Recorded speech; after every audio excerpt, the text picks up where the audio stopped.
नमस्कार, मैं doctor Neha, practising doctor at Bharat homeopathy.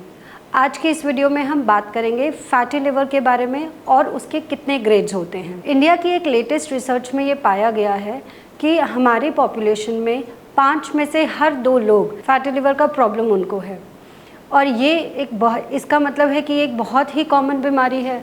और जब बीमारी इतनी कॉमन होती है तो आम जनता को ये पता होना चाहिए कि ये बीमारी क्यों हो रही है, इसके क्या लक्षण हैं, क्या जांच हमें करानी चाहिए और इससे बचाव कैसे किया जा सकता है। तो आइए आज की इस वीडियो में हम इसी बारे में बात करेंगे। फैटी लिवर यानी कि एक ऐसी कंडीशन जहाँ पे आपके लिवर के ऊपर चर्बी जमने लगती है।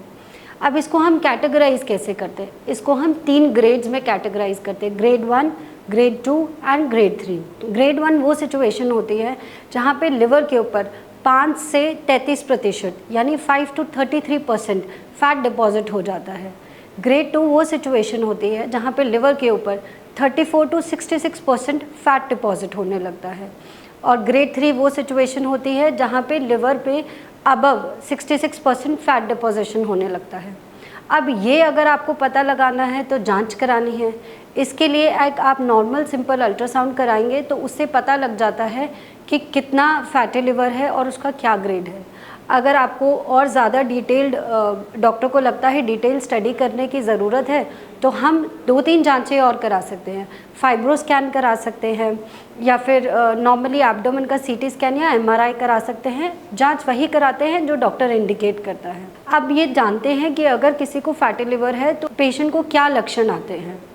आमतौर पे देखा गया है 85% जो लोग होते हैं उनको कोई सिम्टम्स नहीं होते।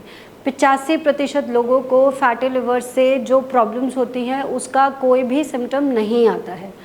ऐसा लोगों को लगता है कि फैटी लिवर है तो मुझे गैस एसिडिटी ज़्यादा बनती है, ब्लोटिंग ज़्यादा बनती है, पर ये सिर्फ और सिर्फ एक मिथ है।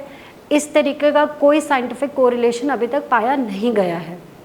अब अगर हमें ये पता है कि 85% लोगों को कोई सिम्टम्स नहीं आते हैं तो सिर्फ 10 से 15% ही ऐसे लोग होते हैं जिनको फैटी लिवर के कोई सिम्टम्स आते हैं। और सिम्टम्स तभी आते हैं फैटी लिवर के जब फैटी लिवर बहुत ज़्यादा प्रॉब्लम क्रिएट कर देता है, बहुत ज़्यादा 3rd ग्रेड में होता है। अब क्या सिम्टम्स आ सकते हैं? पाचन क्रिया खराब हो सकती है या फिर पेट में पानी भर सकता है, खून की उल्टियाँ आती हैं या फिर अगर कोई भी बैकग्राउंड हिस्ट्री है तो वो नॉन रेगुलेटेड होने लगता है। कहने का मतलब है पेशेंट अगर बीपी और शुगर का पेशेंट है तो बीपी शुगर में फ्लक्चुएशंस आएंगे या जो भी बैकग्राउंड हिस्ट्री है उसमें आपको रिफ्लेक्शन दिखेगा। अब ये भी जानना ज़रूरी है कि फैटी लिवर हो क्यों जाता है। फैटी लिवर एक लाइफस्टाइल आजकल की पॉपुलेशन में इट इज़ मोर और लेस अ लाइफस्टाइल डिसऑर्डर, यानी कि आपके खाने पीने और रहने की आदतों की वजह से फैटी लिवर हो सकता है। अगर आप बीपी के पेशेंट हैं, अगर आप शुगर के पेशेंट हैं या आप ऐसे इंसान हैं जो बहुत ज़्यादा एलोपैथिक दवाइयों का सेवन करते हैं, ओबेसिटी है यानी मोटापा है आपको, ऐसी कंडीशन ज़्यादा कॉमन रीजंस हैं फैटी लिवर के।